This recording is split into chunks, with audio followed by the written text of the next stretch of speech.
লীলা ও জাদুকরী প্রজাপতির ইচ্ছা। এক ছিল এক মেয়ে, নাম লীলা। সে ক্রিস্টাল ভ্যালি নামে এক জাদুকরী রাজ্যে তার দাদির সাথে ছোট্ট এক ঘরে বাস করত। লীলা ছিল এক অসাধারণ মেয়ে। প্রতিদিন কাজ শেষ করার পর সে বনের মধ্যে যেত এবং তার প্রাণী বন্ধুদের সাথে গল্প করত।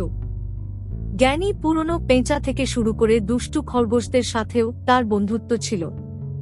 একদিন বনের গভীরে ঘুরতে ঘুরতে লীলা এক অদ্ভুত নদীর কাছে পৌঁছায়, যেটা আগে কখনো দেখেনি। নদীর জল হীরের মতো ঝকঝক করছিল, আর ঠিক নদীর মাঝখানে দাঁড়িয়েছিল এক বিশাল সোনার গাছ।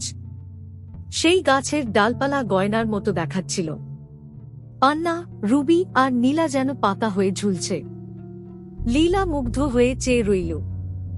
গাছটার দিকে এগোতেই হঠাৎ এক কণ্ঠ শুনতে পেল, শুধু যার হৃদয় পবিত্র সেই ছুঁতে পারবে এই সোনার গাছ।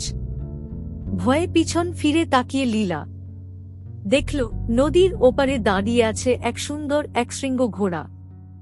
ঘোড়াটি তার নাম বলল অরোরা, এবং সে ছিল সোনার গাছের রক্ষক। অরোরা জানাল যে এই গাছের মধ্যে রয়েছে জাদুর ক্ষমতা। যারা ভালো মনের তাদের যেকোনো ইচ্ছা পূরণ করতে পারে এই গাছ। অনেকেই চেষ্টা করেছে, কিন্তু খুব কমই সফল হয়েছে। লীলা, যার হৃদয় ভরা ছিল তার দাদির জন্য ভালোবাসা আর পশু বন্ধুদের জন্য যত্ন, ঠিক করল গাছের কাছে যাবে। গভীর নিঃশ্বাস নিয়ে লীলা সোনার ডালপালায় হাত দিল। মুহূর্তেই গয়নার মতো ঝুলতে থাকা পাতাগুলো উড়ে গিয়ে রঙিন প্রজাপতিতে পরিণত হল। আকাশ ভরে উঠল আলোয়, আর নদীটা আরও ঝকঝকে হয়ে উঠল। অরোরা হাসল এবং বলল, তুমি প্রমাণ করেছ লীলা, তুমি এক ইচ্ছা করতে পারো। লীলা এক মুহূর্ত না ভেবে তার দাদির জন্য সুখ আর সুস্থতা কামনা করল।